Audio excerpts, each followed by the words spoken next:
When you assume the feeling of your wish fulfilled and remain faithful to that assumption, the world reshapes itself to match your inner conviction.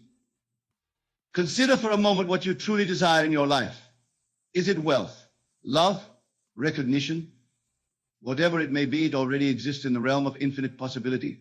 Your task is not to create it, for creation is finished. Your task is to appropriate it through the power of your consciousness. How do you do this? Through the art of relaxation.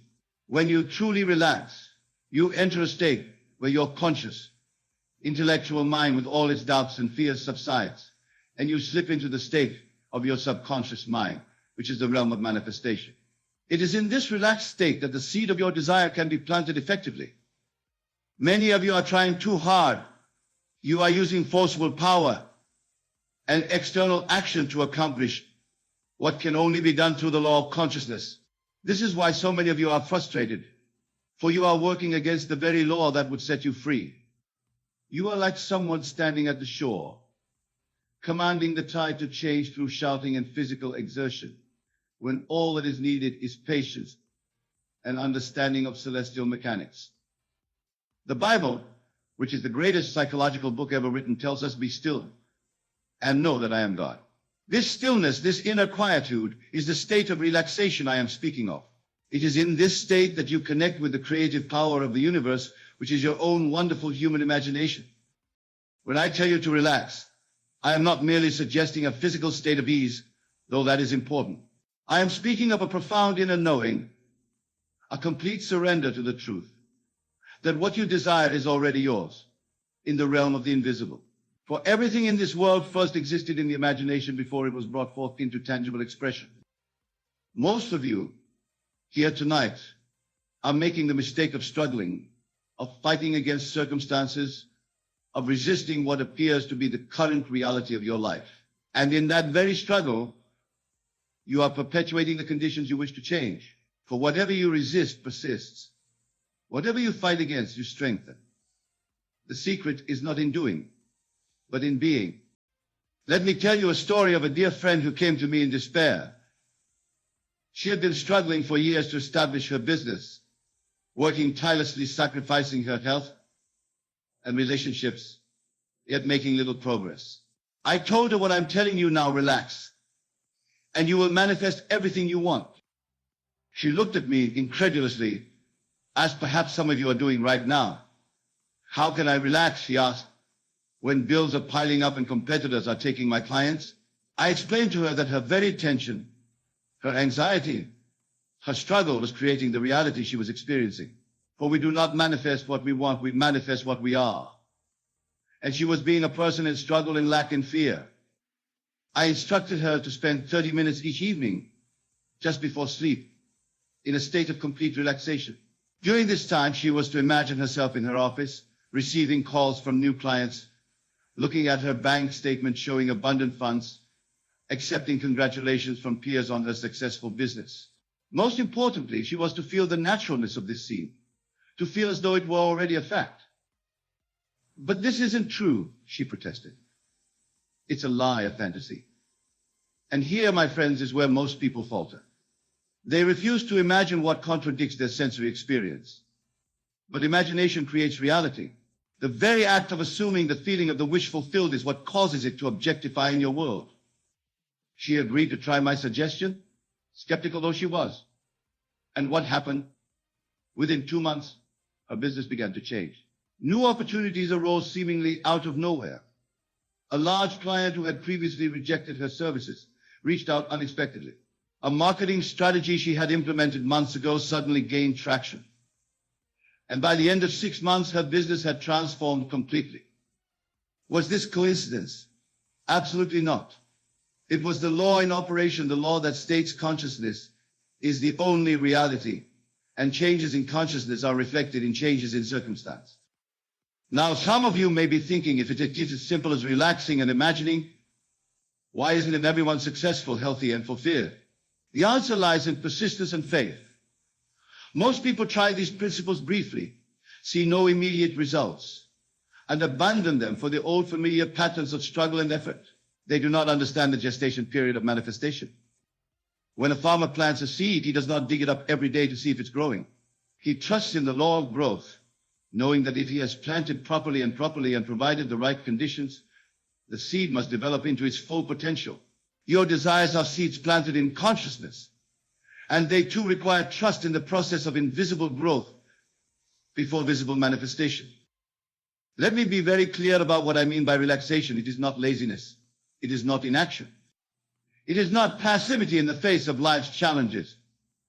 True relaxation is the absence of resistance to what is, combined with a faithful assumption of what you wish to be. Consider the life of Jesus as depicted in Scripture. Did he struggle and strain to perform his miracles? No. He relaxed into the knowing that it was already done. Before raising Lazarus, he said, "Father, I thank thee that thou hast heard me. Not I hope you will hear me or please grant my request, but gratitude for what was already accomplished in the invisible." This is the perfect mental posture for manifestation, complete assurance that what you are imagining is already a fact. Now let us discuss the practical application of this principle in your daily life. Begin by identifying what you truly desire. Be specific. If it is wealth, what amount? If it is a relationship, what qualities does it possess? If it is health, how does it feel to be vibrantly well? Clarity is essential, for your subconscious mind requires clear direction. Once you have identified your desire, create a scene that would imply its fulfillment. This scene should be simple, believable to you, and easy to visualize. For example, if your desire is financial abundance, you might imagine checking your bank account and seeing a specific balance or receiving congratulations from a friend on your financial success. Next, find a quiet place where you will not be disturbed. Sit or lie down in a comfortable position. Close your eyes and take several deep breaths, releasing all tension from your body with each exhale. Feel yourself becoming here, more relaxed with each breath. Allow your mind to quiet, letting thoughts come and go without attachment. When you have reached a state of deep relaxation, bring your scene to mind. Enter it as though you were stepping onto a stage. See the details around you, hear the sounds, feel the emotions, make it as vivid and real as possible. Most importantly, feel the naturalness of it, the of courseness of your desire being fulfilled. Remain in this scene for as long as it feels natural, typically 5 to 3 minutes. Then, gently open your eyes, but carry the feeling of fulfillment with you. It is crucial the feeling must persist beyond the formal meditation. Repeat this exercise nightly, preferably just before sleep when your subconscious mind is most receptive. Be faithful to it, understanding that you are working with law, not chance or luck. The law states that what you assume with feeling will objectify in your world. During your daily activities, when doubts arise or contrary evidence presents itself, as it inevitably will, remind yourself that what you are seeing is the shadow of past consciousness, not the reality of your new assumption. Refuse to be impressed by appearances that contradict your desire. This does not mean denial of facts, but rather understanding that facts are fluid, that they change in response to changes in consciousness. Let me tell you about another student of mine, a gentleman who had been seeking a specific position in his company for years. He had all the qualifications, had taken additional courses, had networked with decision makers, yet the promotion eluded him. Others less qualified were selected time and again. When he came to me frustrated and ready to give up, I shared with him this principle of relaxation and assumption. I instructed him to cease all anxious striving, all desperate attempts to prove his worth. Instead, each night before sleep, he was to imagine his superior congratulating him on his new position. He was to feel the handshake, hear the words of praise, experience the satisfaction of achievement. For 3 weeks, he practiced this faithfully. During the day, whenever thoughts of lack or disappointment arose, he would briefly close his eyes and recall the feeling of his imaginal seat. He relaxed into the knowing that the position was already his in consciousness. In the 4th week, his superior called him into the office. A position had opened up, not the exact one he had been seeking, but one even better suited to his skills and with greater responsibility and compensation. He was offered the role without having to apply or interview. The very superior he had imagined congratulating him did exactly that in physical reality. Was this coincidence? No, my friends, it was law in operation. He had planted the seed in consciousness, watered it with faith, and allowed it to grow without interference. He had relaxed into the knowing of its fulfillment, and the outer world reshaped itself accordingly. Now, some of you may be facing challenges that seem insurmountable. Perhaps you have a medical diagnosis that terrifies you, or a financial situation that appears hopeless, or a relationship that is broken beyond repair. The principle remains the same. Relax and know that your consciousness is the only reality. Your present circumstances, no matter how dire they may appear, are only the shadow of past thinking. They have no power to persist unless you give them power through your continued attention and emotional reaction. When you shift your consciousness, when you assume a new state, the shadows must change to match the new light you are casting. Many of you wonder why your previous attempts at manifestation have failed. It is because you have not truly relaxed into the feeling of your wish fulfilled. You have affirmed with your lips while denying with your heart. You have visualized prosperity while feeling poverty. You have spoken of health while sensing illness. This divided mind cannot manifest effectively. Remember the words of Scripture, "If thine eye be single, thy whole body shall be full of light." This singleness of vision, this unwavering focus on your desires already fulfilled, is what enables manifestation. A double-minded person, as James tells us, is unstable in all his ways and should not expect to receive anything. The Bible tells us all things are possible to him that believeth. This is not hyperbole, it is a statement of cosmic law. But true belief is not intellectual assent. It is not saying, yes, I believe this can happen. Rather, it is the feeling of naturalness, the feeling that your desire is already fulfilled. It is living from the end. This is where relaxation becomes so vital. When you are tense, anxious, striving, you are broadcasting to the universe that your desire is not yet fulfilled, that it is something to be attained in the future. But manifestation does not work in time as we understand it. It works in states of consciousness. When you relax completely into the feeling of your wish fulfilled, you enter the state where it exists. And from that state, it must objectify in your world. Let me share with you a profound truth that may revolutionize your understanding. There is no such thing as a future state of consciousness. All states exist now, in this eternal moment. What you call the future is simply at not usage you have not yet entered consciously. By assuming the feeling of your wish fulfilled now, you are not creating something new. You are selecting from the infinite array of existing states the one that corresponds to your desire. This is why it is so important to relax. Tension and anxiety keep you locked in the state of wanting, of seeking, of not having. Relaxation allows you to slip into the state of already being, having, and doing what you desire. It is a surrender not to circumstances, but to the truth of your divine nature as the operant power in your world. Many of you have been taught that hard work, struggle, and sacrifice are necessary for achievement. And certainly appropriate action has its place. But action that stems from a consciousness of lack, from a sense of having to make something happen, is rarely effective and often counterproductive. True, action flows naturally from a changed state of consciousness. When you assume the state of your wish fulfilled, you will be moved to take exactly the right actions at the right time without struggle or strain. Consider the difference between swimming upstream and swimming with the current. Both involve action, but one is exhausting and yields little progress, while the other is effortless and swift.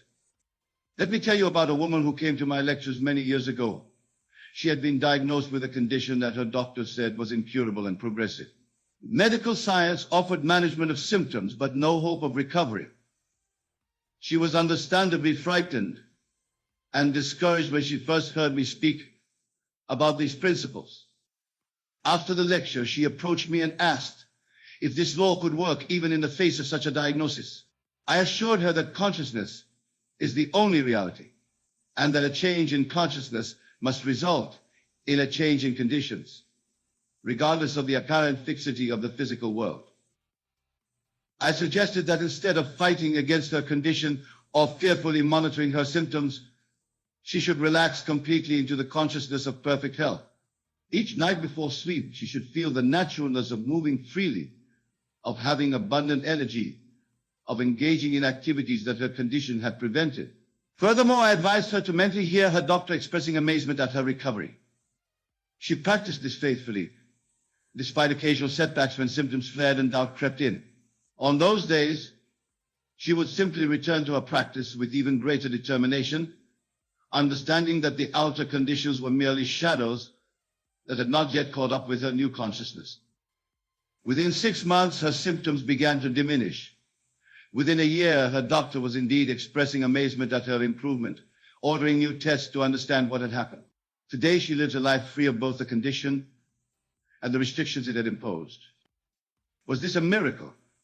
Only in the sense that all manifestation is miraculous when viewed from the perspective of the physical world. From the perspective of consciousness, it was simply law in operation, the law that states consciousness is the only reality, and a change in consciousness must result in a change in conditions. When you relax into the consciousness of your wish fulfilled, you are swimming with the cosmic current rather than against it. Now let me address a question that often arises. What about the needs and desires of others? What if what I want conflicts with what someone else wants? This concern stems from a misunderstanding of the nature of consciousness and reality. In truth, there is only one consciousness, individualized in what appear to be separate beings. When you operate from this understanding, you realize that your true desires, emerging from your divine nature, cannot conflict with the true desires of another. If you find yourself wanting something that would harm another, deprive them of their good, you are not operating from your divine center, but from a place of fear or lack. True manifestation, emerging from the relaxed knowledge of abundance for all, harms none and blesses everyone it touches. Now, my friends, I want to address something that prevents many from successfully applying these principles, the belief that they are unworthy of their desires. Many of you carry deep feelings of unworthiness stemming from childhood experiences, religious conditioning, or societal messages. You may intellectually understand these principles, but emotionally feel that someone like you doesn't deserve such blessings. Let me be absolutely clear. Worthiness is not a prerequisite for manifestation. The law of consciousness is impersonal, like the law of gravity. It does not ask if you deserve to remain safely on the ground. It simply responds to the conditions present. Similarly, the law of consciousness does not question. If you deserve your desire, it simply responds to the state you occupy in consciousness. Your divine nature, your true self, is already perfect, already worthy of all good things. When you relax into this truth, when you release the tension of unworthiness and simply assume the state of your wish fulfilled, manifestation must follow, not because you have earned it or deserved it, but because it is law. This understanding liberates you from the endless cycle of proving yourself, of accumulating achievements to justify your desires. You are free to simply be, to assume, to know that what you desire is already yours in consciousness. Some of you are wondering about the time frame for manifestation. How long will it take for my desire to appear in my physical reality? This question, though natural, reveals a misunderstanding of the process. Time is a construct of physical experience, not of consciousness. In consciousness, all is now. Some of you may be wondering about the role of gratitude in this process. Gratitude is not merely a virtue to be practiced. It is a powerful creative force. When you are grateful for something, you are affirming its reality in your consciousness. This is why the practice of being grateful for your desire, as though it were already fulfilled, is so effective. Begin and end each day with gratitude for the fulfillment of your desires. Feel the joy, the relief, the satisfaction of having what you once sought. This feeling state is magnetic, drawing to you the circumstances, people, and events necessary for the externalization of your assumption.